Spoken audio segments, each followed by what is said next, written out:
There's about a million different things that I could think of that could possibly mess up your day. Perhaps one of the most grimiest of them all is when another human being goes out of their way to relieve you of your possessions. Today's video, I'm going to talk about how one Apple product saved my life.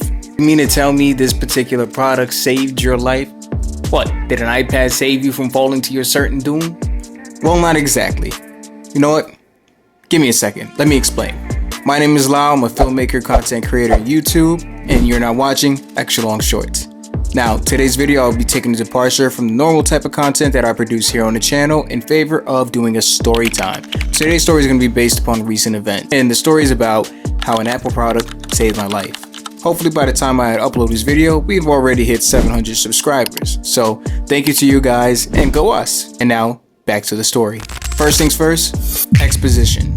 Chase Bank, Rochester, New York, roughly around 2:30 p.m. Those of you who've been rocking with me from the very beginning know that besides being a YouTube and content creator, I also work a full-time job doing security. Right? Part of your duties as a security officer is performing tours, as well as making sure the interior as well as the exterior of the premises is secure. And I had just gotten back from doing the tour. I secured the parking lot. There was no shady looking people around. There was nothing wrong with the cars. So subconsciously, I've given myself the green light to return to post and fill out my security log sheet and just go about my day as normal, right? Now, some time would have passed, roughly around 3 o'clock. I go back outside to perform another tour. On my way out, I see another customer. I see one of our regulars. I chop it up with him for a few seconds, keep it pushing, bank right. Everything is good. The employees' cars are fine. Nobody is nobody's loitering in the parking lot. We're good. I hit that other right, and instead of seeing my bike, I see a little cluster of cars, and I don't immediately panic because I assume, my bike is on the other side of the cars, right? It's a normal thing. It's not like it hasn't happened before, right? It's a parking lot after all. As I made my way past this small cluster of cars, probably 3 or 4 vehicles, I noticed like my heart started boom, boom, boom, boom, boom, boom, boom, boom, boom, boom. I don't know why. It's part of my routine every day. I lock my bike up in the same place almost every single day, on the same side of the parking lot, everything, right? But again, I keep going, and my worst instincts had manifested. For all intents and purposes, someone had relieved me of my bike. And how I know is because one of the locks that I used to lock it up had been clipped. And the immediate anxiety and rage, anger, whatever, it just whelmed up inside of me, and I just made a beeline for the street. Like, hopefully maybe this is just that happened and I can see the guy riding off on the bike, you know what I mean, something like that, and I'd be able to catch him. Also, keep in mind, whenever I take my bike to work, I take the battery off and bring it inside so I can charge it, you know what I mean? So whoever took the bike, they took a e-bike with no battery on it, and anyone who rides an e-bike know how uncomfortable it is riding an e-bike with no power being delivered to it, right? It's one of the fail-safes that I've grown to do, because this isn't the first time that I've had my bike stolen, specifically one of my e-bikes stolen, right? So I've learned to take the battery off and bring it inside with me, right? Just as a preventative measure. Hopefully somebody sees that there's no battery on there, maybe they're like, it's not worth it, right? But unfortunately, the fool who took this bike thought that it'd be worth it. So they took it, I ran out, and then I realized I just can't leave the middle of a shift to chase down a perp. So I go back into the bank. I tell the branch manager what's going on. Thankfully, he's a very cool and understanding guy. I told him that my bike got stolen, and I'm gonna have to call the cops and figure this out. And he said, yeah, go, step outside, do what you got to do. And then it hit me. In the middle of the chaos, I completely forgot that taking the battery off the bike wasn't the only preventative measure that I had in place. So for those of you guys who watching any e-bike video that I put up, I talk about placing an AirTag on a bike, specifically for instances like this. Because of me having the AirTag, I'm officially back in the game. I immediately go in my pocket, reach for my phone so I can open the Find My app, and specifically look for my bike. And no matter where the bike is, I should be able to get a specific lock on the location for it. And Lord behold, the bike is positioned literally 2 blocks away from the bank. I cleared it with the branch manager, let him know what's going on, and I made a beeline straight for that location. Now, again, I had to make sure, take 5 seconds, breathe, cool, calm, collected, because I can't go over there being an emotional wreck. Right? I was being cool, calm, methodical, and have a plan. At this point, I don't know who stole the bike. It could be anywhere from a desperate drug addict to a thug with a weapon. Because again, it's just me at this point that's chasing down this bike. My plan was to go to the address, try to make visual contact with the bike, and retrieve it. And for the most part, that's what I did. I ran over there. I tried my best not to seem too conspicuous or out of place, because I believe that if somebody saw a guy in a security guard uniform looking up and down the block and whatnot, they would assume that I was the guy who bike they stole. By this point, I didn't call the police a second time. Like, hey, it's been over 20-30 minutes since I've called and talked about a stolen property, and that I was able to track it down to the location, and that I am in fact outside said location. And they told me that, well, it is a little busy. They'll try to get somebody over to me as soon as possible. And for now, try not to be in front of the house, so that way nobody sees me. Just, stand on the corner. They asked me what I was wearing, so that way they'd be able to easily identify me when they pull up to the scene. I'd say gave them that information, white shirt, red tie, black pants, black hat, security officer.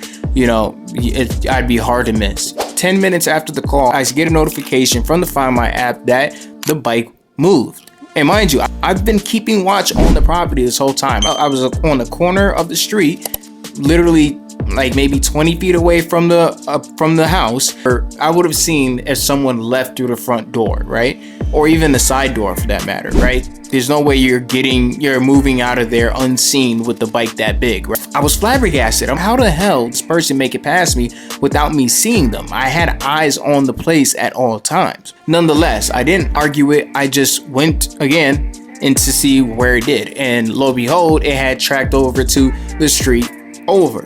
And I went around the block to go find the street. It's showing me in the Find My app that the bike is in motion, meaning that it's being moved. Whoever took it, they're moving it. And I found it really weird that when I would get closer to it, it would stop for a few seconds and then it would go in the opposite direction. After that, when I would go over to where it currently said, it would go back to going to the other direction. So I'm like, okay, somehow, some way, maybe the person knows that it's me, right? That's what I'm thinking at first, until it eventually stops. Halfway through the middle of the block, it's at this apartment, right? And I again stake it out and try to see if the person is nearby. Again, didn't see a person, so I was led to believe that maybe that the individual is somehow jumping between the yards, which is commendable, because again, the bike is not a light bike. This is not a fixie bike. This is not a kiddie bike. This is a very heavy bike. You know what I mean? Like, so this person must be throwing the bike over the fence and jumping in between yards or whatever.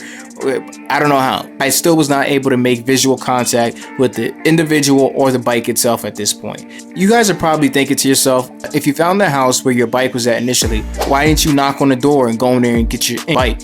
You know what I mean? You would have been well within your right. Well, apparently I wouldn't have been. Unfortunately, with the way that the law works, if I were to break into their property, even walking onto their backyard to retrieve my personal property that they stole, they would have been in their rights to sue me for trespassing. I know, right? Apparently that's what the cops said. Because at this point, I had called a third time. I had called 911 again, tried to figure out why officers have not been sent to the address that I had told them, or just met up with me in person. But then I did realize that I just changed positions like literally 15 minutes ago. So maybe they're at the other address. But no, I still would have heard sirens, or I would have seen a cop car, pass the street. So I took the time to tell them the new address and that, hey, I just called about a stolen bike.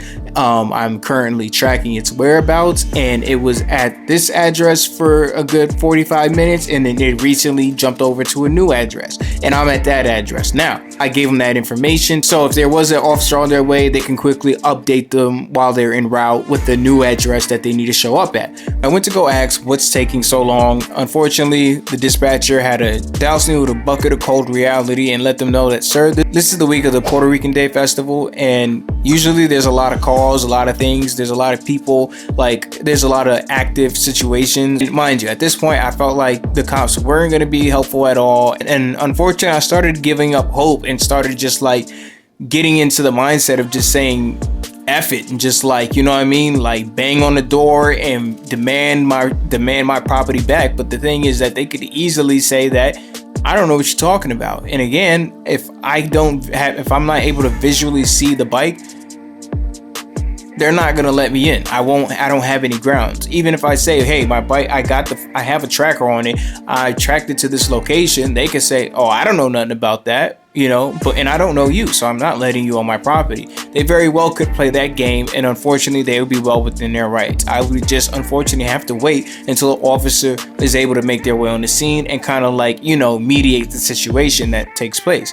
This whole time while I was like figuring out and staring at the Find My app and trying to get in contact with police and keeping an eye on the property, I guess I had butt dialed her by accident. Literally, she had called me and told me, did you mean to call me? I told her I didn't, and that I'm in the middle of a situation. My bike just had gotten stolen. I'm in the middle of tracking it down now as we speak. I know where it is, and I'm just trying to keep eye on it before the person who gets it tries to disappear with it. At this point, there's two worst case scenarios. Scenario one, they realize that I'm the guy whose bike they stole. They somehow put the bike in the vehicle and drive off to the other side of town.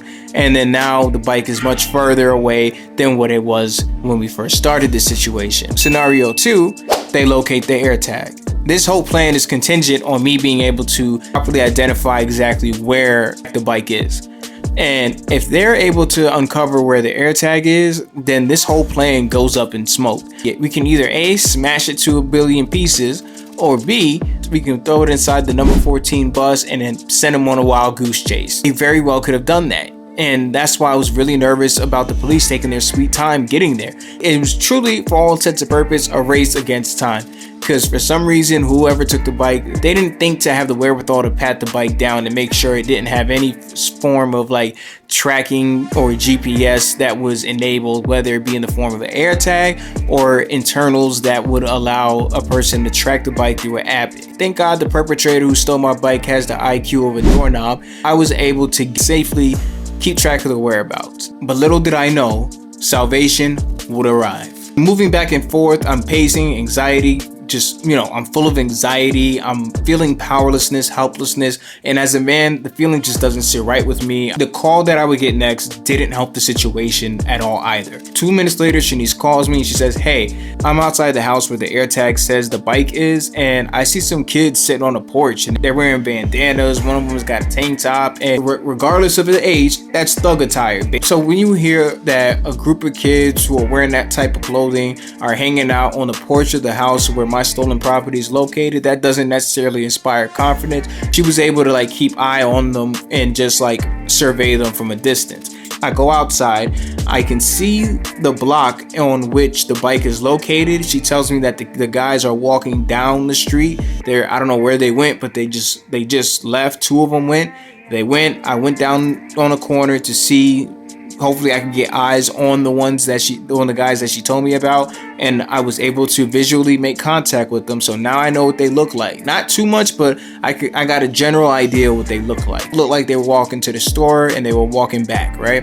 And she also said there was a lady on the porch, right? There's a black lady. Again, every minute that passes by is a minute where they could potentially find the AirTag. And again, they find the AirTag, then up in smoke goes the whole operation. The bike is truly lost at that point. Thank Lord the guys have the attention span of a potato peeler. So that tells me they must be rookies. Just my opinion. So at this point, officers still had not came to the scene. We got a visual ID of what the potential suspect may look like, and she's still staking out the house, right? Remember that salvation I was talking about earlier? Peep this. I'm on the phone speaking with Shanice, and then Lord behold, what do I see? I see a cruiser pulling into the Dollar General across the street. And I thought, why not get these guys to go over there? And it's literally a 50-50 shot. Maybe they do it, maybe they don't. Because whatever, they may be doing something over there at the Dollar General. They may be going over there for a snack. They may be going over there for a disturbance. Who knows? It's a 50-50 shot that they'll take my situation serious enough to whether or not it will warrant immediate intervention on their behalf. I went for it. I ran across the street, waited for them to come out from the Dollar General, because again, I don't know if it was an active situation going on there. They came out the Dollar General. I was able to get their attention before they got into their car. And from that point, I shared everything that happened up until this point. And it was a female officer and it was a male officer. It's like there are bad policemen out there. We can't forget that there are also good cops out there who are just trying to do their job to the best of their ability and with utmost integrity, and I can say that's exactly what these two cops did. I gave them the information of the bike. I showed them a picture of what it looked like. I showed them the broken lock, that the clip lock that they took to prove intent, that someone actually broke in and stole the bike. It wasn't just left out on the street for anybody to take. There was intent to steal my property, and I told them that I have a tracer on it, so I can mark the location and I can track it down to see where it's at. I said my fiance's over there keeping eye on the property, making sure they don't move the bike or try to make off with it. So I just want to let you know that, is there anything you guys can do about it? And they said, yeah. I told them that they can meet my fiance over there. She's there waiting, and then told me that they'd go over there immediately. I asked if they needed me to join them over there, but they said no. They told me to go back to my job and wait for confirmation as to whether or not they were able to retrieve the bike. It's just something about the immediate swift action that they took. It quelled some of that anxiety. I went back to the bank, closed the door, updated the branch manager, told them what happened. I just, was able to flag down some police officers, and I sent them over to where my bike is said to be. Because again, that's the professional thing to do. While all this is going on, technically I am still on the clock. Just saying, 10 minutes pass and I get a FaceTime call from Shanice, and it's like 4 or 5 cops standing out there, and they're like, "Sir, is this your bike?" A whole wave of calmness and relief just washed over me. They were able to retrieve my property. Of course, they asked me to confirm that this was indeed my bike. Is there any defining features that I was able to bake out to prove that it is my bike? And I did. I gave them specific features about it that would prove it is in fact mine. And then they were like, okay, so you could just come over here, get the bike, and we'll go from there. So Shanice, she drove to the bank to pick me up and bring me over there. And we were just talking about it. They knocked on the door, but there was a lady that came to the door. The cops said that, hey, there's some stolen property here, and we were able to track it down to this house. The lady who came to the door said that I don't know anything about nothing being stolen, and to which the cops prompted. They went to the backyard and they found the bike sitting in the backyard, and the lady, completely oblivious, act like she didn't know anything that was going on. And this is the first time she was seeing the bike. She said that it belonged to some kids, and that she was asking them to move some stuff for her. They were gonna go get a U-Haul so they could help move this stuff, and that one of the kids asked if they could leave the bike in the yard and that they'd be back. And it just sounded like all too convenient, too good to be true. I told them what would me pressing charges look like, and they told me that I could press charges if I wanted to, but it would take some time in order to track down who in fact was responsible for stealing the bike, in order to sue for damages for people who look like they have less than I do. Here's the funny thing too. When I told my fiance that, hey, I was able to flag down a squad car and told them what happened, and said that they're going to be over there shortly. They're on their way there now, right? We're 2 blocks away from where the actual bike is located, right? When they got over there, she told me that the cops that you called from earlier, they're also here now. And I'm like, now that I was able to flag down, a different set of officers, now you guys want to show up? Really? I've been waiting literally an hour and a half for you guys to show up, but I digress. Talking for so long gets you so thirsty. Well, with that being said, all well ends all, right? I blabbered long enough, but real quick, I just want to take the time to do a special thanks to, number one, branch manager of the bank, Andrew, for giving me the time and space to figure out the situation as it was developing, the cops for taking the situation serious enough and going out there and handling it when they did, and the professional courtesy that they showed while handling the situation. And most of all, I'd like to thank my beautiful fiance, my beautiful queen, and amazing life partner, Shanice. She is truly an inspiration to all the future wives to be, and a great example when you're going through a traumatic moment, when you're going through one of your most hardest and traumatic moments, and when you're going, and truly an inspirational to truly an inspiration to all the wives to be. She said, and through this situation, and through this crisis, set an amazing example of what your partner should be when you're going through one of your most darkest and toughest moments. So, I love you. I just want to clarify, I'm not trying to show any Apple products to you guys. I'm not trying to force you to go buy an iPad, MacBook Pro, whatever today. But I do recommend you guys go out and just start with one. It's one of those products that when you finally lose one of your important things, whether it be your keys, your wallet, your bike, or whatever it may be, your book bag, your pet even, you'll be glad that you have it. I'll be leaving a non-affiliate link down below so you guys can go and purchase an AirTag today. So for those of you who are interested in purchasing an AirTag and protecting your personal items, go ahead and click that link down below. With that being said, guys, if you want to hear more stories of unparalleled adventures for my lifetime, be sure to comment down below Storytime, and I'll be sure to do more in the future. And as always, guys, I'm a fiance, father, YouTuber, content creator, and soon to be filmmaking student. For more updates on that, be sure to follow me on Instagram, TikTok, and Snapchat. So with that being said, my name is Lau. This has been an extra long short. And remember, people, just do it. And I'll see you in the next one. Peace.